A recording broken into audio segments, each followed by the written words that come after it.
Did you know that Fez's ex-girlfriend was a singer? And she was on Disney Channel? You know Fez from that 70s show?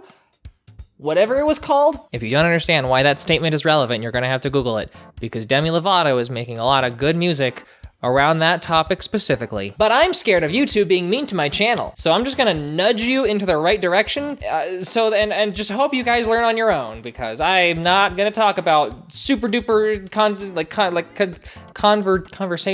consequential, controversial topics. Back in 2008, when Demi Lovato was but a budding Disney Channel star and the Jonas Brothers were riding the high of popularity, the Disney Channel executives were looking to make another female lead movie series that utilized the popularity of new boy bands. Of course, every teenage girl's room looked like this, or at least they all wanted to, because come on, that was peak of cool if your room looked like this. Demi Lovato plays Mitchie, who is clearly very musically inclined. And also, there's the mom from Wizards of Waverly Place. On the news, bad boy Shane Gray is ruining his band. She finds out that she gets to go to Camp Rock. All of them, apparently, because of her mom's catering business. So she gets to be surrounded by band nerds and overly gifted musical savants. There is no in-between at this camp. Everyone knows the summer camps is where all the cool kids go, right? You definitely learn a lot of stuff. Probably not what you wanted to learn either. Ah, yes. A generically pretty blonde girl in a limousine. I can spot a mean girl a mile away. Remember, if you're hot and blonde, you have to be a mean girl. Why do you think I'm transitioning? That's me. And this is my daughter. She probably just wanted to get out there, get to it, you know what I mean? When the music calls, you gotta answer. I told you to stop calling me. I know I'm required to answer, but that can't stop me from blocking your number. Mean Girl Tess is the daughter of T.J. Tyler, a fictional, super popular singer, so she lets the secondhand fame get to her head. Hi, gang, I'm Dee LaDuke. Hi, Dee. Sing! So let's hear that again. Sounds good. A little pitchy in places, but we'll fix that by the final jam.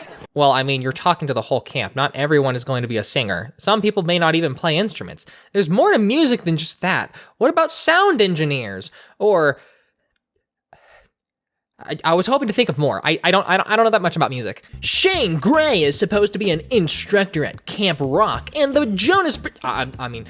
Connect 3 used to go to camp, and they need to fix their band PR, so they're making him go to Camp Rock. By the way, we told the press you'd be recording a duet with the winner of Final Jam. What? Whoa, that's exciting. I'm betting on Ginger Jam. Very underrated. Classic, oh no, I stumbled upon the main character singing along and she's actually an amazing singer, but is too shy to sing in front of a real audience. But don't worry, because someone else who validates her and pulls her up from her fears trope. Oh, that's a long name for a trope. We should really change that.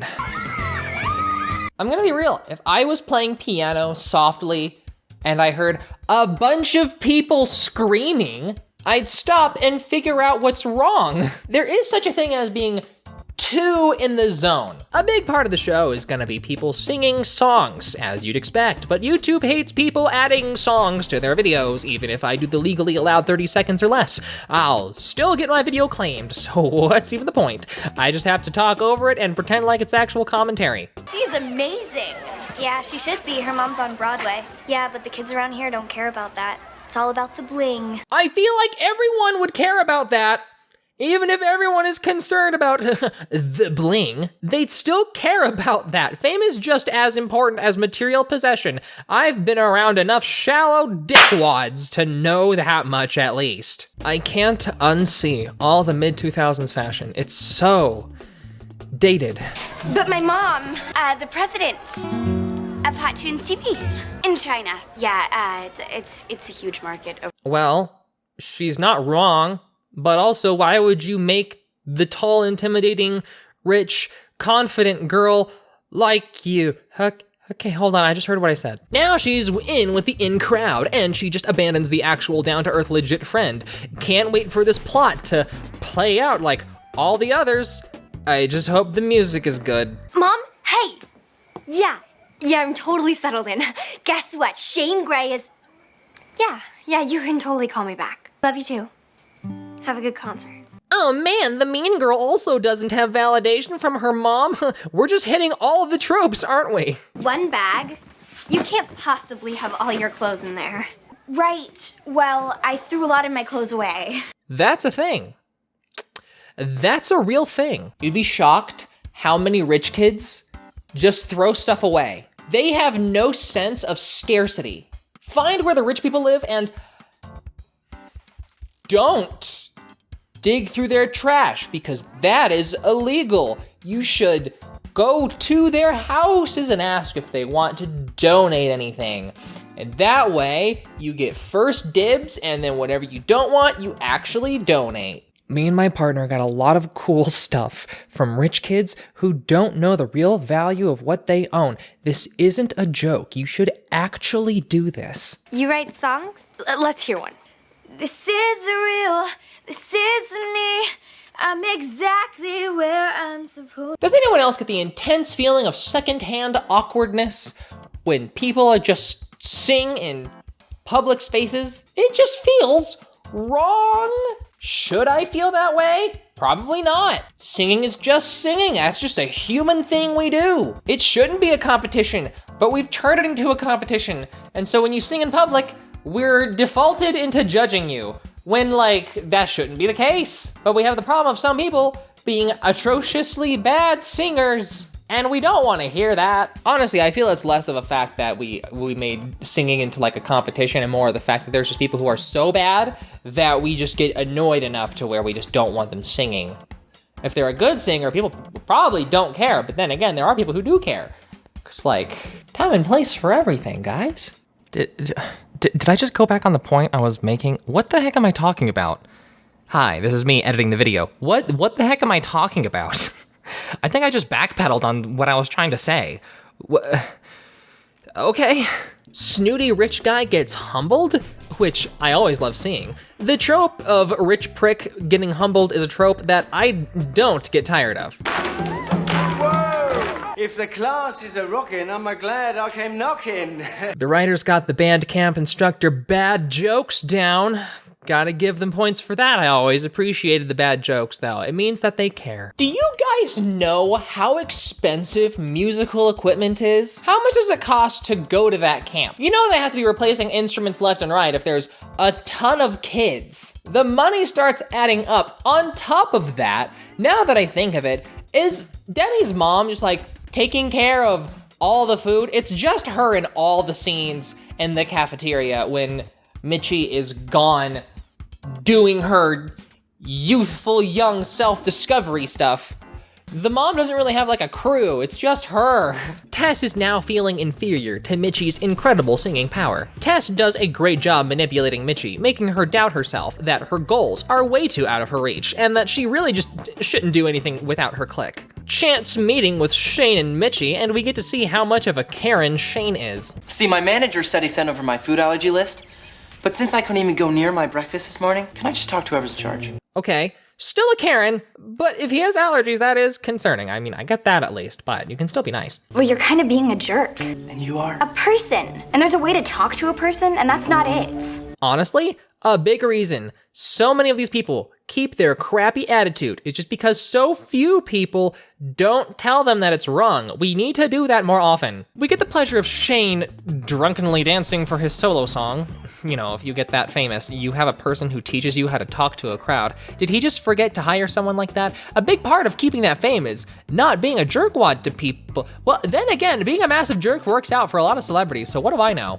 It's like we just don't care about people being a person anymore. Camp Rock is not only about Mitchie learning to find herself, but it's also Shane trying to relearn himself too. They have to learn themselves just from different angles. One who's just starting and learning, and one that's been in the industry long enough to lose the love of music. And like magnets, they pull themselves right on the track. They find a mutual trust and they start developing a friendship between each other. Mitchie offers to listen to Shane's music judgment-free, and being around someone who's known in the industry, who has the confidence. She can learn that level of confidence too. But also, cute girl and the cute boy, oh my, romance. We need that in every Disney Channel movie. Deeper themes, who needs them? Those are for lame people who make YouTube videos. I heard this girl singing, and it kind of reminded me of the music that I liked. I know it's not finished, but No, it's good, and I don't lie. Well, now it sounds like you're lying, Mitchie. Also, he just sang that's the song that she sang on the piano, but he doesn't know it's her song. And so it makes the moment extra special because it means he really liked her song. Okay, that is cute. Jokes aside, that's sweet. Why are you looking at me like that? I don't know. You just seem different. You could even say she's not like other girls. Hey, Miss Torres. Hey, Mrs. Torres. What you doing? Not only did Allison Stoner play Isabella Garcia Shapiro from Phineas and Ferb, but you know who else she plays? Kairi from Kingdom Hearts. She is literally the voice actor of my favorite character. Not Kairi, Shion. I like Shion, same character, but they're also not the same character. It's Kingdom Hearts, it's complicated. Just roll with it. Shion, but gotcha. Only Kingdom Hearts 3 and onward. Everything else was done not by her. So, gotcha. It's still a cool fact though. It's still really neat. It didn't actually occur to me that Caitlin didn't know Mitchie was lying about everything, but now she does. Mitchie has been caught in her lie, and Caitlin tells her how stupid she's being. Mitchie isn't having any of it, and their relationship is even worse. Don't worry. Tess is a jerk to her, and so Mitchie stands up to Tess. So now they maybe aren't gonna be all that bad friends, I guess. So, thank you for yesterday. It's fun being friends with Tess. How would you know? Because I was friends with Tess. I know, it's hard to believe. Tess doesn't like competition, and she felt I was. How is Joe Jonas supposed to be the teen heartthrob if you can see his wedding ring? It's sad how Disney looked at the Jonas Brothers and said, oh, Joe Jonas is gonna be the hottest one out of all of them. He's got the anime hair. Let's make him the co-star. And then he wasn't. Who would have thought curly hair would be the teen heartthrob? Oh gosh, they're bonding. And oh no, Shane thinks that Mitchie has the same problems that he does because he doesn't know she's lying. Now she's extra guilty. You know, I see the thought process behind the three of them. Joe Jonas has the edgy bad boy vibe. Kevin has the chill dude who was fun to hang out with, also known as the himbo. But Nick Jonas gives off soft boy energy, and people would later learn soft boy is the ultimate trump card. Hey, Mitchie, tell us about your mom again. I mean, I know she's the president of Hot Tunes TV China. She's not the president of Hot Tunes TV China. You mean you lied to everybody? Tess. Tess! Shane. You were lying all summer. Oh, dang. That actually sucks. What Tess did, whatever. Oh no, she lied because she's not rich. Who cares? Betraying someone's trust? Okay. Now you're a jerk. Shane is obsessed with finding the mysterious voice who sung that one song when he was being chased by fans. And Tess plans to pretend that's her song so that she can get with Shane. Oh me, oh my. Actually, that's not what happened at all. Honestly, I'm not entirely sure what the point of this scene is. It probably is just to establish that she knows who she's looking for. It would have been way cooler if she tried to pretend that it was her song all along. I don't know, but okay, never mind. Could you tell your mom to be just a little more careful? Stop talking to me like that. Oh, okay. Wow, I wasn't expecting her to be direct. This is awesome. Stop talking to everyone like that. But I'm a much better person than someone who feels good about herself because she makes everyone else feel bad. Remember everyone, just be nice. It'll get Jafar. That is probably the worst joke I've ever written. Now to rush a montage of preparing for the final jam. Since Mitchie isn't with the in crowd anymore, they gotta do their own thing. Tess accuses Mitchie of stealing her charm bracelet. Mitchie is like, LMAO, I didn't. Go ahead and look through my stuff. And then the counselor finds the charm bracelet, almost like it was planted there, Mitchie. You gotta learn, my gosh. Anyway, they get banned from Final Jam. Frankly, the actors and especially the location and then sets are pretty good for this movie. I mean, I figure they just got a camp from wherever, but still, they got a whole dang stage. Anyway, Tess's lackeys are standing up to her too, so now she's a solo act. Honestly, this movie has some good songs, but there's only like a few that are actually good. You could say there's only a few that are my jam. Like 90% of the budget went to the finale of this movie. They jammed all the songs at the very end, which makes sense. Building up to the final event, I get it. Makes the movie more memorable if all the good stuff is at the end so that that's what you remember the last. You just have to not suck for the rest of it. Well, it looks like we are basically finished put it on pause. We have a last-minute addition. You were only going to have 2 groups perform? What the heck? And then Margaret, one of Tess's lackeys, performs a song about not being a jerk to your friends. And it's very heartfelt and very good. And I don't know how to play guitar, but I don't think she's really playing that thing. Tess apologizes, but I don't care about her anymore. Her character can die in a hole. Loophole! It's the end of Final Jam, and Mitchie and Caitlin are all like, hey, it's the end, we should be allowed to perform. And he's all like, makes sense to me, go for it. And guess what? She performs the titular song that Shane has been obsessing over. OMG, the girl he's been looking for this whole time was right there in front of him, but now Mitchie can shine in front of an audience instead of being a background singer. That's the song. So that must be the girl. Time for a duet to really hammer the nail in the coffin. They are a couple. You can tell because they're singing together. That's how love works. In the Disney world, that's how love works. The song's pretty good, I'm not gonna lie. The winner of Final Jam this year is Margaret Dupree! Yes! Honestly, yeah, she deserves it.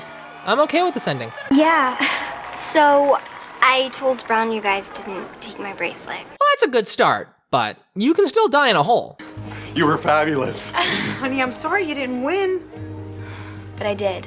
Yeah, you won the super famous and mega attractive boyfriend. Speaking of, was this song just supposed to absolve her of all the lying she did to him? I mean, I'd still be upset. I'd be a little more content now that I found the person, that of which I've been looking for, but still, I'd be conflicted because it's like, oh, you're the jerkwad that betrayed me. Oh, well, like, what the heck? But we need everything to tie up nicely so that we can end the movie the same as literally every other Disney Channel song movie. A big ol' song and dance where everyone is happy and everyone learned their lesson and it all works out in the end. What a happy, feel-good movie that makes you want to purchase their songs, available on iTunes and on CD, anywhere music is sold. I gotta get this for my iPod. And now they're all friends and they can bond by recording music together and have a good old time. We gotta squeeze in one more song because we didn't have enough for the album. Let's just have a little epilogue. There we go.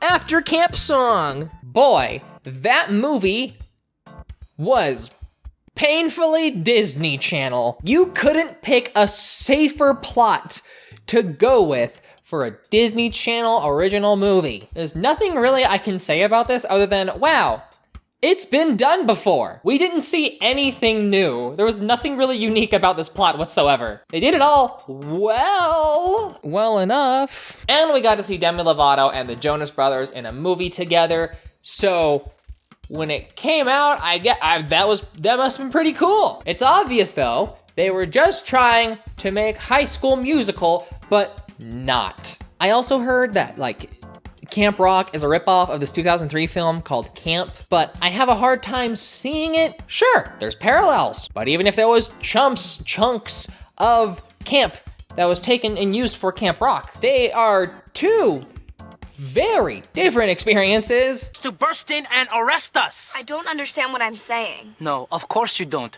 you middle-class piece of shit.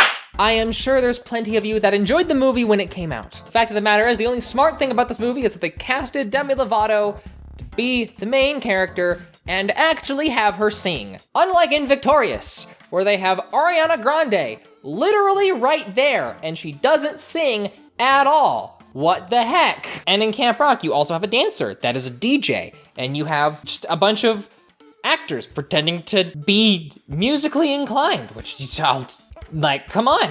Other than that, it's a movie that tried to recreate the popularity of High School Musical using the star factor of the Jonas Brothers, which I heard, I'm not sure if this was true or not, but I heard they weren't actually originally intended to be part of the movie and they had to like add new characters, get all three of them in there just because they wanted all three of them in there. And all of it is packaged in a mediocre at best script. The writing feels like they were just trying to get a paycheck, but also realized they can't do a bad job, so they did a good enough job. This really feels like it came from an alternate timeline where this became the popular version of High School Musical, and this was like the breakout hit. It's just weird. How many of you saw this movie and were tricked into going to summer camp? Or better yet, how many of you saw this movie and actually picked up a musical instrument?